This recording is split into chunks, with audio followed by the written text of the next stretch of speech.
Hello, welcome to MJR RPG. The following is a kinda sorta review of the classic Call of Cthulhu scenario, The Haunting, originally written by Sandy Peterson.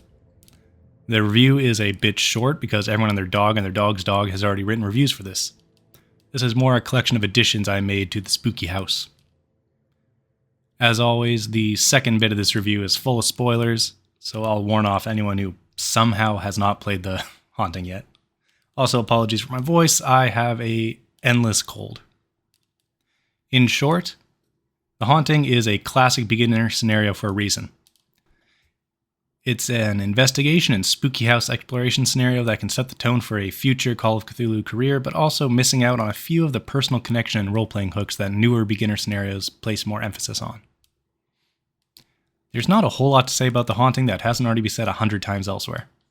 It's the go-to starter scenario thanks to its simplicity and ubiquitous structure. Once you've played The Haunting, you should have a good grasp on the basic foundation of most future Call of Cthulhu scenarios: investigation, exploration, confrontation.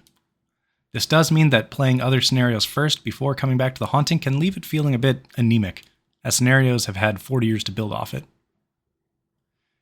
You probably already know the premise of the scenario, and just glancing at any of the covers should give you the gist.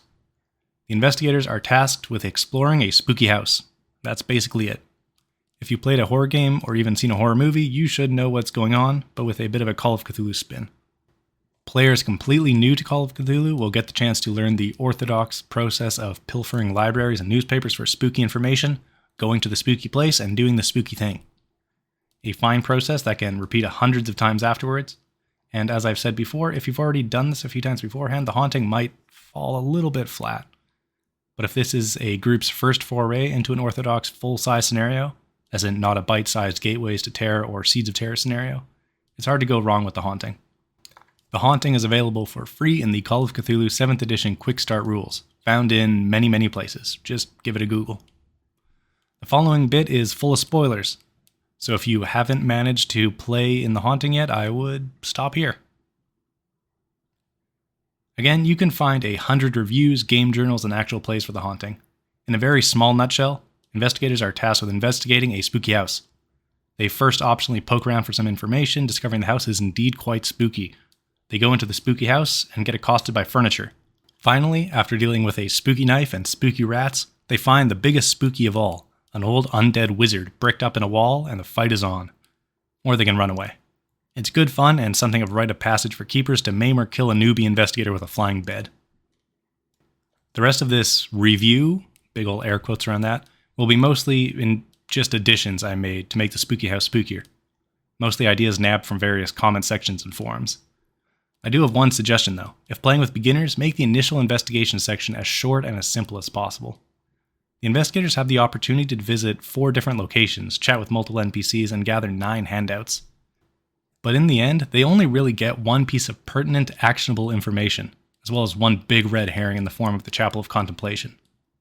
The red herring can be used for a follow-up game, but otherwise the chapel only acts to suck up time and attention, while only furthering communicating that some spookiness might be going on. Meanwhile, across the other 6 handouts, the only useful information is that Mr. Corbett, the spooky dead wizard, is potentially buried in the basement. Giving out handouts is great fun and all, but for a scenario this small and beginner-focused, it's a lot of time spent on very little. I'd suggest either condensing the first 6 handouts into a single newspaper or library location, or even having a friendly NPC straight up hand over all the information at whatever starting scene the keeper makes up. Once inside the spooky house, here's a handful of ideas I've picked up on to spice things up a bit. 1. Spooky rats. Have 1 or 2 of Corbett's rats sit in a corner, watching the party with faintly glowing yellow eyes. It doesn't react at all to the investigators, even if they stomp it to death. It just stares silently as it dies. 2. Spooky reflections. Almost all mirrors in the house are missing or scratched up, but in whatever reflective surfaces remain, like maybe a dirty stainless steel pot, the investigators catch brief glimpses of a dark silhouette behind them. 3. Spooky radio.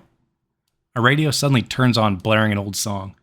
After unplugging or turning it off, it starts up again after a few seconds, playing slightly slower. Smashing it doesn't stop it either, it just distorts the song more and more. 4. Spooky crib. In one of the upstairs bedrooms, there is a crib with a dirty blanket and something wriggling and softly crying underneath it. Taking off the blanket reveals a roiling blackness in the shape of a child for an instant, before it breaks apart into a dozen scrambling rats. 5. Spooky bathtub. The tub in the upstairs bathroom is full of fetid water, but a close-by investigator hears something in the water, some bubbling or moaning. When they get close, they see a dark reflection.